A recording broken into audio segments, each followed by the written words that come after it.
ಸನ್ಮಾನ್ಯ ಸಭಾಧ್ಯಕ್ಷರೇ, ಇವತ್ತು ನೀವೊಂದು ಐತಿಹಾಸಿಕ ಕಾರ್ಯವನ್ನು ಮಾಡಿದ್ದೀರಿ. ಬೆಳಗಾವಿ ಸುವರ್ಣ ವಿಧಾನಸೌಧದಲ್ಲಿ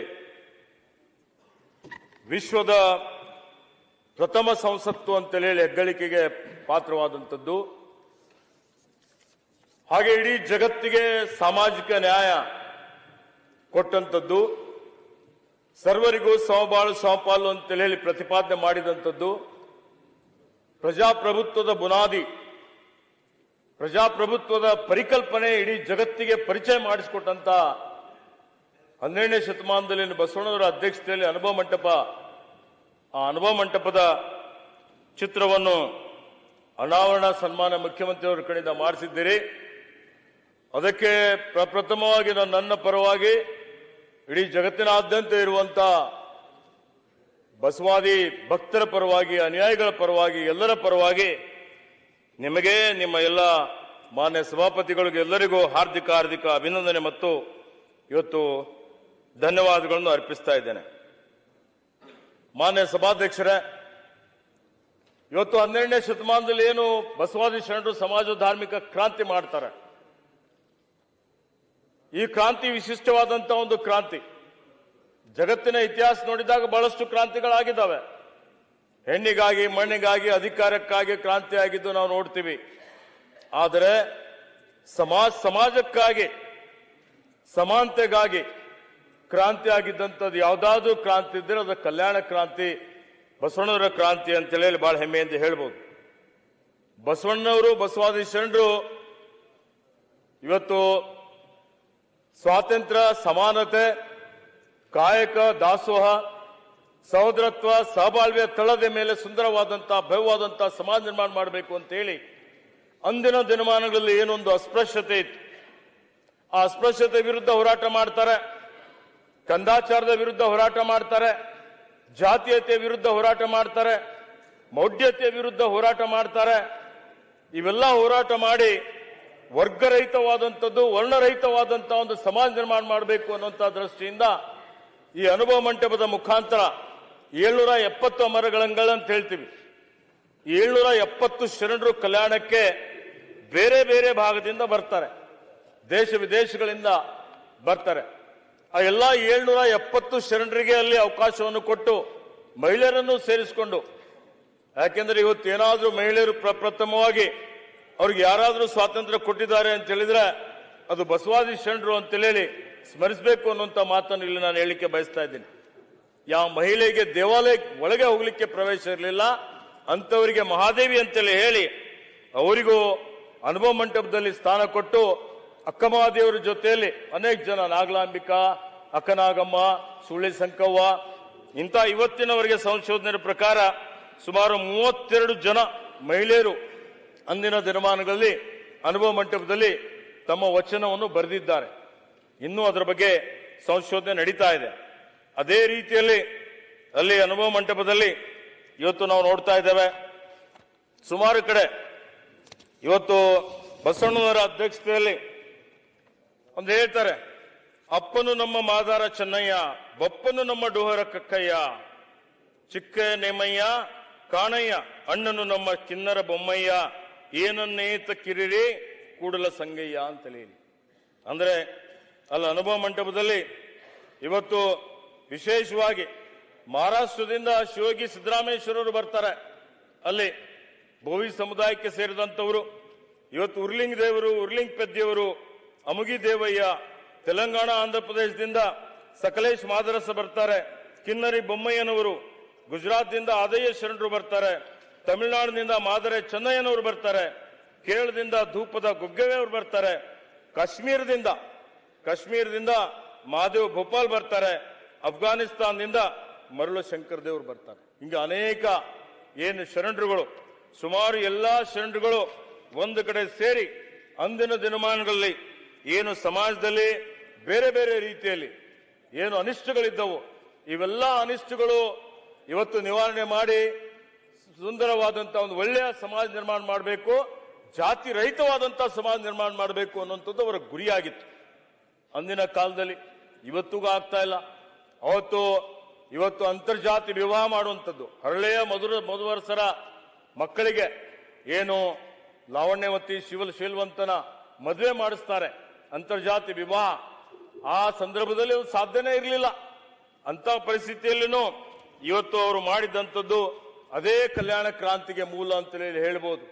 ಇವತ್ತು ಅವರು ಬರ್ತಾ ಇದ್ದಾಗ ಇವತ್ತು ಹರಳೇನವರು ಶರಣು ಅಂತ ಹೇಳಿದ್ರೆ ಬಸವಣ್ಣನವರು ಶರಣಾರ್ಥಿ ಅಂತ ಹೇಳ್ತಾರೆ. ಆ ಶರಣಾರ್ಥಿ ಅಂದರು ಅಂತೇಳಿ ಹೇಳಿ ಹರಳೇನವರು ಅವರ ಧರ್ಮಪತ್ನಿಯವರು ಅವರ ತೊಡೆ ಇವತ್ತು ಚರ್ಮವನ್ನು ತೆಗೆದು ಅವರು ಜೋಡನ್ನು ಮಾಡ್ತಾರೆ. ಜೋಡನ್ನು ಮಾಡಿ ತಲೆ ಮೇಲೆ ಇಟ್ಕೊಂಡು ಬಸವಣ್ಣನವರಿಗೆ ಕೊಡ್ಲಿಕ್ಕೆ ಹೋಗಿದಾಗ ತಲೆ ಮೇಲೆ ಇಟ್ಕೊಂಡು ಇದು ಕೂಡಲ್ ಸಂಗಮಗೆ ಸೇರಿರ್ತದೆ ಅಂತ ಹೇಳ್ತಾರೆ, ಆ ದೇವರಿಗೆ ಸಲ್ತದೆ ಅಂತ ಹೇಳಿ ವಾಪಸ್ ಬರ್ತಾ ಇದ್ದಾಗ ಇವತ್ತೇನು ಮಧುವರ್ಸರು ಬ್ರಾಹ್ಮಣರಾಗಿರ್ತಾರೆ, ಅವರು ಚೇಷ್ಟೆ ಮಾಡಲಿಕ್ಕೆ ನಾನು ಹಾಕೋತೀನಿ ಅಂತ ಹೇಳಿ ಕಸ್ಕೊಳ್ಳಿಕ್ಕೆ ಪ್ರಯತ್ನ ಮಾಡ್ತಾರೆ. ಅವ್ರು ಪ್ರಯತ್ನ ಮಾಡಿದಂತ ಸಂದರ್ಭದಲ್ಲಿ ಅವ್ರ ಕಾಲೆಲ್ಲ ಉರಿ ಆಗ್ತದೆ. ಹರಳೇನವರು ಚಿಮ್ಮಿಸಿದಂತ ನೀರಿನಿಂದ ಅದು ಕಡಿಮೆ ಆಗ್ತದೆ, ಅವರು ಬದಲಾಗ್ತಾರೆ, ಶರಣರಾಗ್ತಾರೆ. ಶರಣರಾಗ ಅನುಭವ ಮಂಟಪಕ್ಕೆ ಹೋಗ್ತಾರೆ. ಅನುಭವ ಮಂಟಪಕ್ಕೆ ಹೋಗಿದ್ಮೇಲೆ ಅಂತರ್ಜಾತಿ ವಿವಾಹ ಆಗ್ತದೆ. ಅದಾದ್ಮೇಲೆ ಶರಣರ ಮೇಲೆ ಬಿಜ್ಜಳ ರಾಜ ಕೆಲವೊಂದು ಕೊಂಡಿ ಮಿಂಚಣ್ಣ ತರ ಇರ್ತಾರಲ್ಲ, ಅವರೆಲ್ಲ ಇದು ಪಾಪ ಆಯ್ತು, ಹಂಗೆ ಆಯ್ತು, ಹಿಂಗೆ ಆಯ್ತು ಅಂತೇಳಿ ಎಳೆಹುಟ್ಟಿ ಶಿಕ್ಷೆ ಆಗ್ತದೆ. 5 ಜನ ಹುತಾತ್ಮರಾಗ್ತಾರೆ. ಇವತ್ತು ಆ ಒಂದು ಕಲ್ಯಾಣ ಕ್ರಾಂತಿ. ಇವತ್ತು ಮಾನ್ಯ ಸಭಾಧ್ಯಕ್ಷರೇ, ಇವತ್ತಿನ ಕಾಲದಲ್ಲಿ ಹಿಂದೆ ಯಾವ ರೀತಿಯಲ್ಲಿ ಅನ್ಯಾಯ ಅನೀತಿಗಳಿದ್ದು ಇದೆ, ಇವತ್ತು ಬೇರೆ ಬೇರೆ ರೀತಿಯಲ್ಲಿ ಇವತ್ತು ನಾವು ನೋಡ್ತಾ ಇದ್ದೀವಿ. ಇವತ್ತಿಗೆ ಏನು ವಚನ ಸಾಹಿತ್ಯ ಇದೆ, ಸುಮಾರು ಇವತ್ತು 157 ಜನ ಇವತ್ತು ವಚನವನ್ನು ಬರೆದಿದ್ದಾರೆ 776 ಶರಣರಲ್ಲಿ, ಇಲ್ಲಿವರೆಗೆ ಸಂಶೋಧನೆ ಮಾಡಿದ ಪ್ರಕಾರ.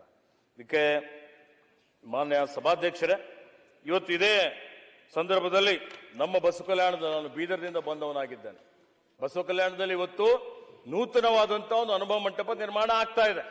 ಇದಕ್ಕೂ ಬಹಳ ದೊಡ್ಡ ಇತಿಹಾಸ ಇದೆ.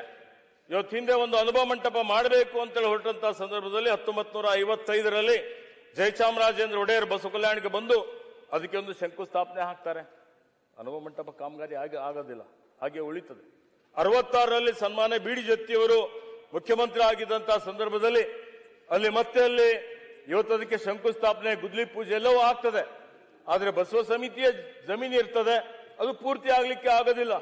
ಮತ್ತೆ 72ರಲ್ಲಿ ನಮ್ಮ ಕಮಲಾಪುರದಲ್ಲಿ ಒಂದು ಶರಣ ಸಂಸ್ಕೃತಿ ಕಾರ್ಯಕ್ರಮ ನಡೀತಾ ಇರತಕ್ಕಂತ ಸಂದರ್ಭದಲ್ಲಿ ಧಾರವಾಡದ ಮುರುಘಾಶ್ರೀಗಳು ಬಂದು ಬಸವತತ್ವ ಪ್ರತಿಪಾದಕರು ಈ ಒಂದು ಅನುಭವ ಮಂಟಪ ನೂತನವಾಗಿ ನಿರ್ಮಾಣ ಆಗಬೇಕು ಅಂದ್ರೆ ಭಾಲ್ಕಿಯ ನನ್ನ ಕ್ಷೇತ್ರ, ನಮ್ಮ ಗುರುಗಳು ಭಾಲ್ಕಿಯ ಲಿಂಗಕ್ಕೆ ಚನ್ನಬಸವಪಟ್ಟ ದೇವರಿಗೆ ಮಾತ್ರ ಕೊಟ್ರೆ ಇದು ಸಾಧ್ಯ ಆಗ್ತದೆ ಅಂತೇಳಿ ಹೇಳಿ ಅಲ್ಲಿ ಅವರ ಹೆಗಲಿಗೆ ಹಾಕ್ತಾರೆ. ಅವರು ಬಸವ ಜಯಂತಿ ದಿವಸ ಪಾದಯಾತ್ರೆ ಮಾಡ್ತಾರೆ. ಅವ್ರ ಜೊತೆಯಲ್ಲಿ ನಮ್ಮ ತಂದೆಯವರಾದ ಪೂಜ್ಯ ಭೀಮಣ್ಣ ಖಂಡ್ರೆಯವರು ಇತರರೆಲ್ಲ ಸೇರಿಕೊಂಡು 72ರಲ್ಲಿ ಆ ಕಾಮಗಾರಿ ಪ್ರಾರಂಭ ಮಾಡ್ತಾರೆ. 81ರಲ್ಲಿ ಇವತ್ತೇನು ನೂತನ ಅನುಭವ ಮಂಟಪ ಇದೆ ಎಲ್ಲರೂ ಅಲ್ಲಿ ಭೇಟಿ ಕೊಟ್ಟಿದ್ದಾರೆ. ಇವತ್ತು ನಮ್ಮ ನೆಚ್ಚಿನ ನಾಯಕರಾದಂಥ ರಾಹುಲ್ ಗಾಂಧಿಯವರು ಭೇಟಿ ಕೊಟ್ಟಿದ್ದಾರೆ, ಅಲ್ಲಿ ಸನ್ಮಾನ್ಯ ಶ್ರೀ ಅಡ್ವಾಣಿಯವರು ಬಂದು ಭೇಟಿ ಕೊಟ್ಟಿದ್ದಾರೆ, ಎಲ್ಲಾ ಪಕ್ಷದವರು ಅಲ್ಲಿ ಬಂದು ಭೇಟಿ ಕೊಟ್ಟಿದ್ದಾರೆ. ಇದಕ್ಕೆ ಮಾನ್ಯ ಸಭಾಧ್ಯಕ್ಷರೇ, ಅವತ್ತು ಲಿಂಗೈಕ್ಯ ಏನು ಅವತ್ತು ನಮ್ಮ ಲಿಂಗಾಕಾರದ ಅನುಭವ ಮಂಟಪ ಒಂದೇ ರಾತ್ರಿ ಆಗಬೇಕು ಅಂದ್ರೆ ರಾತ್ರಿ 12 ಗಂಟೆ ನಂತರ ಕೂಲಿ ಕಾರ್ಮಿಕರು ಹೋದ್ರು ಕಲ್ಲು ಮಣ್ಣು ಎಲ್ಲ ಹೊತ್ತಿ ಅನುಭವ ಮಂಟಪ ನಿರ್ಮಾಣ ಆಗ್ತದೆ. ಅದಾದ ಮೇಲೆ 2002ರಲ್ಲಿ ನಮ್ಮೆಲ್ಲರ ಬೇಡಿಕೆ ಇರ್ತದೆ, ಬಸವ ಕಲ್ಯಾಣ ಅಭಿವೃದ್ಧಿ ಆಗಬೇಕು, ಜಗತ್ತಿಗೆ ಮಾದರಿ ಆಗಬೇಕು ಅಂತ ಹೇಳಿ ಆ ಸಂದರ್ಭದಲ್ಲಿ ಇವತ್ತು ಮಾನ್ಯ ಎಸ್ ಎಂ ಕೃಷ್ಣ ಅವರು ಮುಖ್ಯಮಂತ್ರಿ ಇದ್ದಂತಹ ಸಂದರ್ಭದಲ್ಲಿ ಬಸವ ಕಲ್ಯಾಣ ಅಭಿವೃದ್ಧಿ ಪ್ರಾಧಿಕಾರ ರಚನೆ ಆಗ್ತದೆ. 2004ರಲ್ಲಿ ಸನ್ಮಾನ್ಯ ಮುಖ್ಯಮಂತ್ರಿ ಧರ್ಮಸಿಂಗ್ ರವರಿದ್ದಾಗ ಶಾಸನದಲ್ಲಿ ವಿಧಾನಸಭೆಯಲ್ಲಿ ಅದು ಅನುಮೋದನೆ ಆಗ್ತದೆ. 2004ರ ನಂತರದಲ್ಲಿರುವಂತಹ ಗುಹೆಗಳ ಇವತ್ತು ಅಭಿವೃದ್ಧಿ ಕೆಲಸ ನಡೀತಾ ಇರ್ತದೆ. ಅದಾದ ಮೇಲೆ ಇವತ್ತು 2016-17ರಲ್ಲಿ ಮಾನ್ಯ ಸಿದ್ದರಾಮಯ್ಯಜಿಯವರು ಮುಖ್ಯಮಂತ್ರಿ ಆಗಿದ್ದಂತಹ ಸಂದರ್ಭದಲ್ಲಿ ಇವತ್ತು ನಾನು ಅವತ್ತು ಅದೃಷ್ಟವಶಾತ್ ಉಸ್ತುವಾರಿ ಸಚಿವನಾಗಿದ್ದೆ. ನೂತನ ಅನುಭವ ಮಂಟಪ ಮಾಡಬೇಕು ಅಂತ ಬಹಳ ಜನರ ಒಂದು ಉದ್ದೇಶ ಇದೆ, ಆ ಪರಿಕಲ್ಪನೆ ಆಗಬೇಕು ಅಂತ ಹೇಳಿದಾಗ ಅವರು ಅದಕ್ಕೆ ಸಮ್ಮತಿಯನ್ನು ಸೂಚಿಸಿ ಗೋರು ಚನ್ನಬಸಪ್ಪನವರ ಅಧ್ಯಕ್ಷತೆಯಲ್ಲಿ ಒಂದು ತಜ್ಞರ ಸಮಿತಿ ರಚನೆ ಮಾಡಿ ಇವತ್ತು 2018ರ ಅವರ ಇವತ್ತು ನಮ್ಮ ಸರ್ಕಾರದ ಕೊನೆ ಗಳಿಗೆಯಲ್ಲಿ ಆಯವ್ಯಯದಲ್ಲಿ ಘೋಷಣೆ ಮಾಡ್ತಾರೆ 100 ಕೋಟಿ ರೂಪಾಯಿ ಅನುಭವ ಮಂಟಪ ನಿರ್ಮಾಣಕ್ಕೆ ಕೊಟ್ಟು ಮಾಡ್ತೀವಿ ಅಂತ ಹೇಳಿ ಗೋರು ಚನ್ನಬಸಪ್ಪನವರು 650 ಕೋಟಿ ರೂಪಾಯಿ ಅನುಭವ ಮಂಟಪದ ಪರಿಕಲ್ಪನೆ ನಿರ್ಮಾಣ ಮಾಡಬೇಕು ಅನ್ನುವಂಥದ್ದು ವರದಿಯನ್ನು ಕೊಡ್ತಾರೆ. ಆ ವರದಿ ಮಾನ್ಯ ಸಿದ್ದರಾಮಯ್ಯಜಿಯವರು ಒಪ್ಪಿಸ್ಕೊಳ್ತಾರೆ. ಅದು ಒಪ್ಪಿದ ಮೇಲೆ ಸರ್ಕಾರ ಬದಲಾವಣೆ ಆಗ್ತದೆ. ಬದಲಾವಣೆ ಆದ್ಮೇಲೆ ನೂತನ ಮಂಟಪಕ್ಕೆ ವಿನ್ಯಾಸ ಆಗ್ತದೆ. ಅದಾದ್ಮೇಲೆ ಹಿಂದೆ ಬಂದಂತಹ ಸರ್ಕಾರದಲ್ಲಿ ಮಾನ್ಯ ಯಡಿಯೂರಪ್ಪನವರು 200 ಕೋಟಿ ರೂಪಾಯಿ ಮಂಜೂರಾತಿ ಮಾಡಿ ಪ್ರಾರಂಭ ಆಗ್ತದೆ. ಅದಾದ್ಮೇಲೆ ಈಗ ನಮ್ಮ ಸರ್ಕಾರ ಬಂದ ಮೇಲೆ ಇವತ್ತದಕ್ಕೆ ಮತ್ತೆ ಮಾನ್ಯ ಸಿದ್ದರಾಮಯ್ಯಜಿಯವರು 100 ಕೋಟಿ ರೂಪಾಯಿ ಕೊಟ್ಟು ಈಗ 628 ಕೋಟಿ ರೂಪಾಯಿಗೆ ಯೋಜನೆ ಆಗಿದೆ. ಅದಕ್ಕೆ ಪರಿಷ್ಕೃತ 740 ಕೋಟಿ ರೂಪಾಯಿಯಲ್ಲಿ 770 ಕಂಬದ ಮೇಲೆ ಎಲ್ಲಾ ಶರಣರ ವಚನಗಳಲ್ಲಿ ಬರೆದು ಬಹಳ ವಿಶೇಷವಾಗಿ ಅಲ್ಲಿ ನಾಳೆ ಮುಂದೆ ಬರುವಂತಹ ದಿನಮಾನಗಳಲ್ಲಿ ಒಂದು ಅಧಿವೇಶನ ಸಹಿತ ಬಸವ ಕಲ್ಯಾಣದಲ್ಲಿ ನಡೆಸಬಹುದು ಅನ್ನುವಂತ ಮಾತನ್ನು ನಾನು ತಮಗೆ ಹೇಳಲಿಕ್ಕೆ ಬಯಸ್ತಾ ಇದ್ದೇನೆ. ಮಾನ್ಯ ಸಿದ್ದರಾಮಯ್ಯನವರು ಅವರು ಸಂಕಲ್ಪ ಮಾಡಿದ್ದಾರೆ. ಅಲ್ಲಿ ಬಂದು ಪ್ರಗತಿ ಪರಿಶೀಲನೆ ಮಾಡಿ ಬಸವ ಕಲ್ಯಾಣ ಅಭಿವೃದ್ಧಿ ಪ್ರಾಧಿಕಾರದ ವತಿಯಿಂದ ಬರುವ 2025 ಕೊನೆಯಲ್ಲಿ ಡಿಸೆಂಬರ್ ಅಲ್ಲಿ ನೂತನ ಅನುಭವ ಮಂಟಪ ನಿರ್ಮಾಣ ಕಾಮಗಾರಿ ಪೂರ್ತಿ ಮಾಡಿ ಲೋಕಾರ್ಪಣೆ ಮಾಡ್ತೀವಿ ಅನ್ನುವಂತ ಮಾತನ್ನು ಇವತ್ತು ನಮ್ಮ ಸರ್ಕಾರ ಮಾಡಿದೆ. ಅದಕ್ಕೆ ಬದ್ಧವಾಗಿ ಸರ್ಕಾರ ನೂತನ ಅನುಭವ ಮಂಟಪ ನಿರ್ಮಾಣ ಮಾಡ್ತದೆ ಅನ್ನುವಂತ ಮಾತನ್ನು ಇಲ್ಲಿ ನಾನು ಹೇಳಿಕೆ ಬಯಸ್ತಾ ಇದ್ದೇನೆ. ಅದಕ್ಕೆ ಮಾನ್ಯ ಸಭಾಧ್ಯಕ್ಷರೇ, ಇವತ್ತು ನಾವು ನೋಡ್ತಾ ಇದೀವಿ ಇದು ಯಾಕೆ ಅವಶ್ಯಕತೆ ಇದೆ ಅಂತ ಹೇಳಿದ್ರೆ, ಇವತ್ತೇನು ಜಗತ್ತಿನಾದ್ಯಂತ ನಾವು ನೋಡ್ತಾ ಇದ್ದೀವಿ ಬಹಳ ಆತಂಕ ಪಡುವಂತ ಇವತ್ತು ಆತಂಕಕಾರಿ ವಿಷಯಗಳಿದ್ದಾವೆ. ಇವತ್ತಿಗೂ ಸಮಾಜದಲ್ಲಿ ಜಾತೀಯತೆ ಇದೆ, ಧರ್ಮಾಂಧತೆ ಇದೆ, ಅಸ್ಪೃಶ್ಯತೆ ಇದೆ, ಶೋಷಣೆ ಇದೆ, ಮಹಿಳೆಯರ ಮೇಲೆ ಮಕ್ಕಳ ಮೇಲೆ ಅನ್ಯಾಯ ಅತ್ಯಾಚಾರ ದೌರ್ಜನ್ಯ ಆಗ್ತದೆ. ಇವತ್ತಿಗೂ ನಾವು ನೋಡ್ತಾ ಇದ್ದೀವಿ ಜಾತಿವಾದಿಗಳು ಹುಚ್ಚೆದ್ದು ಕುಣಿತಾ ಇದ್ದಾರೆ. ನಮ್ಮ ಕಣ್ಣೆದುರುಗಡೆ ನೋಡ್ತಾ ಇದ್ದೀವಿ.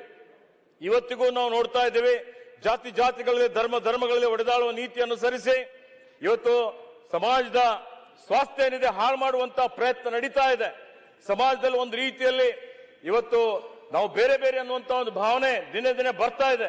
ಇದು ಪ್ರಜಾಪ್ರಭುತ್ವಕ್ಕೆ ಮಾರಕವಾದಂಥದ್ದು, ಇದು ಇವತ್ತು ಸ್ವಾತಂತ್ರ್ಯಕ್ಕೆ ಮಾರಕವಾದಂಥದ್ದು, ಸಂವಿಧಾನಕ್ಕೆ ಮಾರಕವಾದಂಥದ್ದು. ಯಾಕೆಂದ್ರೆ ಏನು ಬಸವಣ್ಣನವರು ಹೇಳಿದ್ದಾರೆ ಅದನ್ನೇ ಇವತ್ತು ಬಾಬಾ ಸಾಹೇಬ್ ಅಂಬೇಡ್ಕರ್ ಅವರು ಸಂವಿಧಾನದಲ್ಲಿ ಅಳವಡಿಸಿದ್ದಾರೆ. ಅದೇ ವಿಶ್ವಸಂಸ್ಥೆ ಹೇಳ್ತದೆ, ಅದೇ ಮಾನವ ಹಕ್ಕುಗಳು ಹೇಳ್ತವೆ. ಅದಕ್ಕೆ ಇವತ್ತೇನು ಯಾವ ರೀತಿಯಲ್ಲಿ ಜಾತಿವಾದಿಗಳು ಇವತ್ತು ನಾವು ನೋಡ್ತಾ ಇದ್ದೇವೆ, ಒಂದು ಸಮುದಾಯವನ್ನು ಗುರಿಯನ್ನಾಗಿಟ್ಟುಕೊಂಡು ಅವರ ವಿರುದ್ಧ ನಿರಂತರವಾಗಿ ಇವತ್ತು ಅವರಿಗೆ ಮುಖ್ಯವಾಹಿನಿಯಿಂದ ಬೇರ್ಪಡಿಸುವಂತಹ ಪ್ರಯತ್ನ ನಡೀತಾ ಇದೆ. ಅದರ ವಿರುದ್ಧನೂ ಬಸವ ತತ್ವವಾದಿಗಳು ಹೋರಾಟ ಮಾಡುವಂತಹ ಸಮಯ ಬಂದಿದೆ. ಅದಕ್ಕೆ ಇವತ್ತು ನಾನು ತಮಗೆ ಹೇಳಿಕೆ ಬಯಸ್ತಾ ಇದ್ದೇನೆ. ಇವತ್ತು ನಾನು ಮುಗಿದ ಮೇಲೆ ಮಾತಾಡಿ. ಇವತ್ತು ನಾವು ನೋಡ್ತಾ ಇದ್ದೇವೆ ಯಾವ ರೀತಿಯಲ್ಲಿ ಇವತ್ತು ಮಾನ್ಯ ಸಭಾಧ್ಯಕ್ಷರೇ ಇವತ್ತು ಯಾವ ಬಸವಣ್ಣನವರಿಗೆ ಪೂರ್ತಿ ಮಾತಾಡಿದ ಮಾತಾಡಿ ನಾನು ಈಲ್ಡ್ ಆಗಿಲ್ಲ, ನಾನು ಯಾರ ಹೆಸರು ತಗೊಂಡಿಲ್ಲ, ನಾನು ಇವತ್ತು ಪೂರ್ತಿ ಮಾತಾಡಿದ್ದಾರೆ ಮಾತಾಡಲಿಕ್ಕೆ ಪೂರ್ತಿ ಮಾತಾಡಲಿ. ಇವತ್ತಿಗೂ ನೋಡಿ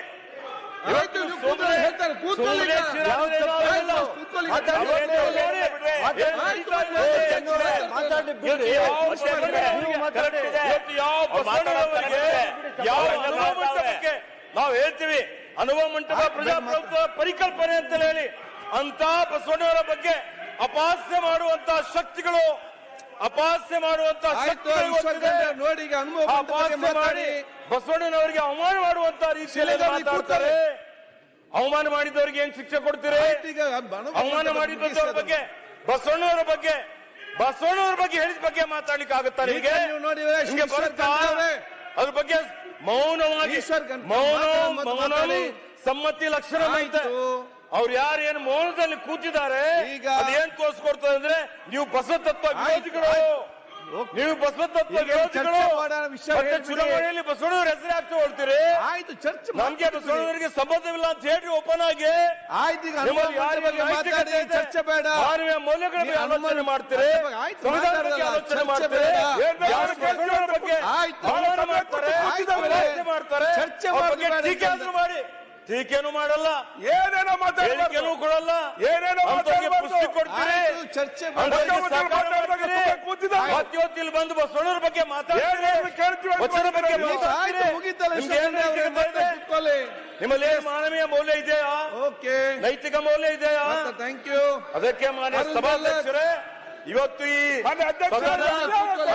ಶಕ್ತಿಗಳ ಬಗ್ಗೆ ಅಂತವ್ರು ಯಾರಿದ್ದಾರೆ ನಾನು ಅವ್ರು ಇವ್ರು ಅಂತ ಹೇಳಿಲ್ಲ. ನಿಮ್ಗೆ ಯಾಕೆ ಆಗ್ತಾ ಇದೆ? ಇವತ್ತು ಈಶ್ವರ್ ಕುಂಬಳಕಾಯಿ ಖಂಡ್ರೆ ಕಳ್ಳ ಎಲ್ಲಿ ಅಂದ್ರೆ ನೋಡಿದ್ರಿ ಹೆಗಲು ತಗೊಳ್ತಾ ಇದ್ದೀರಲ್ಲ, ಮಂತ್ರಿ ನಿಮ್ಗೆ ಯಾಕೆ ಆಗ್ತಾ ಇದೆ ಇದು? ಈಶ್ವರ್ ನಿಮ್ಮ ಹೆಸರು ಖಂಡ್ರೆ- ತಗೊಂಡಿದ್ದೀರಾ? ಈಶ್ವರ್ ಖಂಡ್ರೆ ನಿಮ್ಮ ಪಕ್ಷದ ಹೆಸರು ತಗೊಂಡಿದ್ದೀರಾ? ನಿಮ್ಮ ಈಶ್ವರ್ ಪಕ್ಷದ ಖಂಡ್ರೆ ಹೆಸರು ತಗೊಂಡಿಲ್ಲ ನಾನು. ನಿಮ್ಮ ಹೆಸರು ತಗೊಂಡಿಲ್ಲ ನಾನು. ಈಶ್ವರ್ ಖಂಡ್ರೆ ಮತ್ತೆ ಎದ್ದು ನಿಲ್ತೀರಲ್ಲ ನೀವು. ನೋಡಿ ಅದಕ್ಕೆ ನಾನು ಇಲ್ಲಿ ಕೇಳಿ. ಸನ್ಮಾನ್ಯ ನಾನು ಇಲ್ಲಿ ಸಭಾಧ್ಯಕ್ಷರೇ, ಒಂದು ನಿಮಿಷ. ಆ ನಾನು ಇಲ್ಲಿ ಭಾಗದಲ್ಲಿ ಕೇಳಿ. ಸಭಾಧ್ಯಕ್ಷರೇ ಈಶ್ವರ್ ಖಂಡ್ರೆ ಅವಮಾನ ಮಾಡ್ತಾ ಇದ್ದಾರೆ ಪಾಪ. ಈಶ್ವರ್ ಖಂಡ್ರೆ ನಾನು ಇಲ್ಲಿ ಅವ್ರಿಗೆಲ್ಲ ಕೇಳಿದ್ದೆ. ಇವರು ಆಯ್ತು, ನಾನು ಅವರ ಕೇಳಿದ್ದೆ. ಅಡಿಗಿದ್ದಾರೆ. ನೋಡಿ ಈಗ ಹೀಗಾಗಿ ಇವತ್ತು ನೀವೀಗ ಅದಕ್ಕೆ ನೀವು ಮತ್ತೊಮ್ಮೆ- ಈಶ್ವರ್ ಖಂಡ್ರೆ ಮತ್ತೊಮ್ಮೆ ನಾವು ಹಾಗೆಲ್ಲ ಮಾತಾಡ್ಬೇಡಿ. ನೀವು ನೀವು ಏನ್ ಮಾತಾಡ್ತೀರಿ ನೀವು? ಅನುಭವ ಮಂಟಪದ ಬಗ್ಗೆ ನಾನು ಅನುಭವ ಇವತ್ತು ಮಂಟಪದ ಬಗ್ಗೆ ನಾನು ನಾನು ಹೇಳಿದ್ದು ಕೇಳಿ. ನಾನು ಯಾರಿಗೆ ಟೀಕೆ ಮಾಡಿದ್ದೀರಾ? ಆಯ್ತು, ನಾನು ಹೇಳಿದ್ದಕ್ಕೆ ಟೀಕೆ ಯಾರಿಗೆ ಏನಾದ್ರೂ ಕ್ರಿಟಿಸೈಸ್ ಟೀಕೆ ಮಾಡಿದ್ದೀರಾ? ಮಾಡ್ಲಿಲ್ಲ. ಅನುಭವ ಮಂಟಪದ ಬಗ್ಗೆ ನಾನು ಮಾತಾಡಿದ್ದೀನಿ ವಿಚಾರ ನಾನು. ಕೇಳಿ. ಬೇರೆ ಏನ್ ಅಲ್ಲ, ಮಾತಾಡಿದ್ದೀನಿ? ಇಲ್ಲಿ ಕೇಳಿ. ಮಾಡಿ ಚರ್ಚೆ ಏನ್ ಬೇಕಾಗಿದ್ದು ಮಾಡಿ. ಈಶ್ವರ್ ಖಂಡ್ರೆ ಅವರೇ ಚರ್ಚೆ ಅದಕ್ಕೆಲ್ಲ ರೀತಿಯ ಮಾಡ್ಲಿಕ್ಕೆ ತಯಾರಿದ್ದಾವೆ. ನೋಡಿ ಸನ್ಮಾನ್ಯ ನಾವೆಲ್ಲ- ಸಭಾಧ್ಯಕ್ಷರೇ ಕೇಳಿ, ಆಯ್ತು, ನಾನು ಏನ್ ಹೇಳ್ತಾ ಇದ್ದೀನಿ, ನಾನು ನೀವೆಲ್ಲ ಹಾಕ್ತಿದ್ದೆ, ನಾನು correct ಆಗಿ ಹೇಳ್ತಾ ಹೇಳಿದ್ರಿ. ಇದ್ದೀನಿ. ಈಗ ಅದು ಮುಗಿಸಿ ಅವ್ರ ಸಮಯ ಬಂದಾಗ ಅವ್ರು ಅಲ್ಲ, ಮಾತಾಡಲಿ. ಎಲ್ಲರೂ ಅವ್ರು ಮಾತಾಡ್ಲಿಕ್ಕೆ ಮಾತಾಡಿ, ಅವ್ರಿಗೆ ಯಾರು ಬೇಡ ಆಯ್ತು, ಇಲ್ಲಿ ನೋಡಿ ಈಗ ಎದ್ದು ನಿಂತ್ರೆ ಏನು ಉಪಯೋಗ ಆಯ್ತು, ಇದೆ? ಈಗ- ಮಾತಾಡ್ಲಿ. ಆಯ್ತು ನೋಡಿ ಇವತ್ತು ಅದಕ್ಕೆ ಅನುಭವ ಮಂಟಪ ತಾವು ಹೇಳಿ. ಸಾಮಾಜಿಕ ನ್ಯಾಯ ಇದು ಯಾರಿಗೂ ಒಬ್ಬರಿಗೆ ಸೀಮಿತವಾಗಿಲ್ಲ, ಆಯ್ತು. ಎಲ್ಲರ ಹಕ್ಕಿದೆ, ಎಲ್ಲ ಆಯ್ತು. ಸಮುದಾಯದವರ ಹಕ್ಕಿದೆ. ನೋಡಿ. ಪ್ರತಿಯೊಬ್ಬರಿಗೂ ಸಾಮಾಜಿಕ ನ್ಯಾಯ ಆಯ್ತು, ಕೊಡುವಂಥದ್ದು. ಮಾತಾಡ್ತಿಲ್ಲ. ಆ ರೀತಿಯಲ್ಲಿ ಇವತ್ತು ನಾವು ಏನು ಬಸವ ತತ್ವದ ಬಗ್ಗೆ, ಬಸವಣ್ಣನವರ ಬಗ್ಗೆ ಅನುಭವ ಮಂಟಪದ ಓಕೆ. ಪರಿಕಲ್ಪನೆಯ ಏನು ಈಗ ಚಿತ್ರ ನೀವು ಹಾಕಿದಿರಿ, ಅದಕ್ಕೆ ನನ್ನ ಪರವಾಗಿ, ಈ ಕಡೆ ಬಸವ ನೋಡಿ, ಆ ಕಡೆ ಭಕ್ತರ ನೋಡ್ಬೇಡಿ ಪರವಾಗಿ, ನೀವು. ಈ ಕಡೆ ಬಸವಣ್ಣನವರ ನೋಡಿ. ಅನುಯಾಯಿಗಳ ಪರವಾಗಿ ನಾನು ಈ ನಿಮಗೆ ಕಡೆ ನೋಡಿ. ಮತ್ತೊಮ್ಮೆ ಅಭಿನಂದನೆ, ಕೃತಜ್ಞತೆ, ಧನ್ಯವಾದಗಳನ್ನು ಹೇಳಿ ನನಗೆ ಮಾತಾಡಲಿಕ್ಕೆ ಅವಕಾಶ ಮಾಡಿಕೊಟ್ಟಿದ್ದಕ್ಕಾಗಿ ನಿಮಗೆ ಮತ್ತೊಮ್ಮೆ ಅಭಿನಂದಿಸ್ತೇನೆ. ಬೆಲ್ಲದವ್ರೆ, ಈಗ ಮಾನ್ಯ ಅಧ್ಯಕ್ಷರೇ, ಒಂದ್ ಸೆಕೆಂಡ್ ಎಲ್ಲರಿಗೂ ಯಾಕಂದ್ರೆ ನಾವು ವಿಪ್ ಹತ್ರ ಇಲ್ಲಿ ಚೀಫ್ ವಿಪ್ ಅಂತ ಎರಡು ಪಾರ್ಟಿಗೂ ಕೂಡ ಇದ್ದಾರೆ. ಈ ಚೀಫ್ ವಿಪ್ನವ್ರ ಜವಾಬ್ದಾರಿ ಅಂತ ಹೇಳಿದ್ರೆ ಇಂಥ ಒಂದು ಚರ್ಚೆಗಳು ನಡೆಯುವಾಗ ಯಾರ್ಯಾರು ಮಾತಾಡಬೇಕಂತ ಅವ್ರ ನಾಯಕತ್ರ ಮಾತಾಡಿಕೊಂಡು ಪಟ್ಟಿ ಆಯ್ತು, ನೀವು ಹೆಸರು ಕೊಟ್ಟಿದ್ದ ಅಲ್ಲಿ ನಿಲ್ಲಿವರ ಈ ಬೆಲ್ಲದ ತಗೊಳ್ಳಿ. ಇಲ್ಲ, ನಾವು ಹೇಳ್ದು ಕೇಳಿ, ಇಲ್ಲ ಹೇಳ್ದು ಕೇಳಿ, ಆಯ್ತು, ನಾವು ಮಾತಾಡ್ದು ಕೇಳಿ, ಒಂದು ನಿಮಿಷ ಆಯ್ತು, ಆಗಲ್ಲ ಬೇಡ, ನಾನು ಹೇಳ್ದು ಅಲ್ಲ ಚಿನ್ನಪ್ಪನ ಎಲ್ಲ ವಿಷಯ ಗೊತ್ತಾಯ್ತು, ಅಲ್ಲಿ ಎಲ್ಲ ವಿಷಯ ಗೊತ್ತು, ಇಲ್ಲಿ ನಾನು ಹೇಳ್ದು ಕೇಳಿ. ಆಗ ಪ್ರತಿಪಕ್ಷ ಆಡಳಿತ ಪಕ್ಷ ನಾಯಕರದ ಅಲ್ಲಿ ಚೀಫ್ ವಿಪ್ಗಳಿದ್ದಾರೆ, ಯಾರ್ಯಾರು ಯಾಕಂದ್ರೆ ಸಮಯ ನಿಗದಿಪಡಿಸಿಕೊಂಡು ನಾವು ನೆಕ್ಸ್ಟ್ ಬೇರೆ ಬೇರೆ ಚರ್ಚೆಗಳಿದೆ, ಆ ಸಮಯ ವ್ಯಾಪ್ತಿಯೊಳಗೆ ಅದನ್ನು ಮುಗಿಸಬೇಕು. ಅದಕ್ಕೆ ಇವತ್ತು ನಮ್ಮ ಅನುಭವ ಮಂಟಪದ ಒಂದು ಭಾವಚಿತ್ರವನ್ನು ಇವತ್ತು ಯಾಕೆ ಅನಾವರಣಗೊಳಿಸಿದೆ ಅಂತ ಹೇಳಿದರೆ, ಈ ಒಂದು ಪ್ರಜಾಪ್ರಭುತ್ವ ಆಶಯ, ಸಮಾನತೆ, ಮಾನವೀಯತೆ ಎಲ್ಲ ವಿಚಾರಗಳನ್ನು ಈ ಜಾಗತಿಕ ಸಂದೇಶವನ್ನು ಯುವ ಪೀಳಿಗೆಗೆ ಮತ್ತು ಭವಿಷ್ಯ ಜನಾಂಗಕ್ಕೆ ಅದನ್ನು ಪರಿಚಯ ಮಾಡಿಕೊಳ್ಳಲು ಮತ್ತು ಈ ಪರಂಪರೆಯನ್ನು ನೆನಪು ಮಾಡಿಕೊಳ್ಳಲಿಕ್ಕೆ ಬೇಡ ಅನಾವರಣಗೊಳಿಸಿದೆ. ಇದಕ್ಕೆ ಒಂದು ಸಂತೋಷ ಸಮಾರಂಭದಲ್ಲಿ ನಾವು ಇವತ್ತು ಮಾತಾಡಿಕೊಂಡು ಹೋಗುವಂಥ ವಿಚಾರ ಇವತ್ತಿದೆ. ಈ ಅನುಭವ ಮಂಟಪ ಮತ್ತು ಬಸವಣ್ಣನ ತತ್ವ ಮತ್ತು ಇಲ್ಲ ವಿಚಾರಗಳನ್ನು ಮಾತಾಡಬೇಕಾದ್ರೆ ಬಹಳಷ್ಟು ಇವತ್ತು ಮಾತಾಡೋದ ಅವಕಾಶ ಎಲ್ಲರಿಗೂ ಕೂಡ ಇದೆ. ಆದರೆ ನಮ್ದಿಲ್ಲಿ ಏನು ಒಪ್ಪಂದೆ ಒಂದು ಉನ್ನತ ಮಟ್ಟದ ನಮ್ಮ ಮನಸ್ಸು ಮತ್ತು ಹೃದಯ ಏನಿರ್ಬೇಕಂತ ಹೇಳಿದರೆ, ಇವತ್ತು ನಮ್ಮೆಲ್ಲ ಚರ್ಚೆಗಳನ್ನು ಒಬ್ಬರೊಬ್ಬರು ನಮ್ಮ ಪರೋಕ್ಷ ಟೀಕೆ ಮಾಡಲ್ಲ, ಇನ್ನೊಂದು ಮಾಡುವಂಥ ವಿಚಾರ ಅಲ್ಲ. ನಾವು ಸಮಸ್ಯೆಯನ್ನು ಅರ್ಥ ಮಾಡಿಕೊಂಡು ಉತ್ತಮವಾದ ಸಂದೇಶ ಕೊಟ್ಟು ಬಹುಶಃ ದಿನಗಳಲ್ಲಿ ಅದನ್ನು ಸಮಾಜಕ್ಕೆ ಸಂದೇಶ ಕೊಡಬೇಕಾಗ್ತದೆ. ಸಂಕ್ಷಿಪ್ತವಾಗಿ ಈ ವಿಚಾರಗಳನ್ನು ಬಹುಶಃ ಇವತ್ತೀಗ ಅರುಣ್ ಬೆಲ್ಲದವ್ರು ಮಾತಾಡಿ, ತದನಂತರ ನಮ್ಮ ರಾಯರೆಡ್ಡಿ ಮಾತಾಡಿದೆ, ತದನಂತರ ವಿಜೇಂದ್ರ ಮಾತಾಡಿದೆ. ಆದಷ್ಟು ಎಲ್ಲ ಇಲ್ಲಿದೆ, ಪಟ್ಟಿ ಕೊಟ್ಟಿದ್ದಾರೆ, ಇವರೇ ಕೂತ್ಕೊಳ್ಳಿ, ಯಾಕೆ ಗಡಿಬಿಡಿ ಮಾಡ್ತೀರಿ? ಪಟ್ಟಿ ಕೊಟ್ಟಿದ್ದಾರೆ, ಆ ಪಟ್ಟಿಯಲ್ಲಿ ಮೆಸೇಜನ್ನು ಮಾಡ್ತೇವೆ. ಅದಕ್ಕೆ ನಾನು ಈ ಮೆತ್ತೆಲ್ಲ ಕೇಳಿದಿಷ್ಟೇ, ಬಸವಣ್ಣನ ಇರುವಂಥ ಸ್ವಲ್ಪ ತಾಳ್ಮೆಯನ್ನು ತಾವೆಲ್ಲ ಸ್ವಲ್ಪ ಮೈಗೂಡಿಸಿಕೊಂಡು ಹೇಳಿಕೆ ನಾನು ಬಯಸ್ತೇನೆ. ಮೆಸಾಡಿಗೆ ಆಯ್ತು, ಮುಗಿತ ಚೆನ್ನಾಗೂ ಮಾತಾಡೋದು. ಕೆಲವರು ಬಹಳ ವಿಷಯಾಂತರ ಮಾಡ್ತಾ ಇದ್ದಾರೆ. ಆಯ್ತಿಲ್ಲ, ಮಾಡೋದಾದ್ರೆ ನಾವು ಮಾಡೋಣ, ತಯಾರಿದ್ದೇವೆ. ಆಯ್ತು, ಬೇಡ, ಇದನ್ನು ಉಪಯೋಗಿಸ್ಕೊಂಡು ಎಲ್ಲೆಲ್ಲೋ ಹೋಗ್ತಾ ಇದ್ದಾರೆ. ಆಯ್ತು, ಬೆಲ್ಲದ ಸರಿಪಡಿಸ್ತಾರೆ, ಮಾತಾಡ್ತಾ ಇದ್ದಾರೆ, ಕರೆಕ್ಟ್ ಆಗಿ ಬೆಲ್ಲದ ಮಾತಾಡ್ತಾರೆ, ಸರಿಪಡಿಸ್ತಾರೆ. ಮಾನ್ಯ ಅಧ್ಯಕ್ಷರೇ, ಯುವನಾರವ ಎಂದೆನಿಸದಿರಯ್ಯ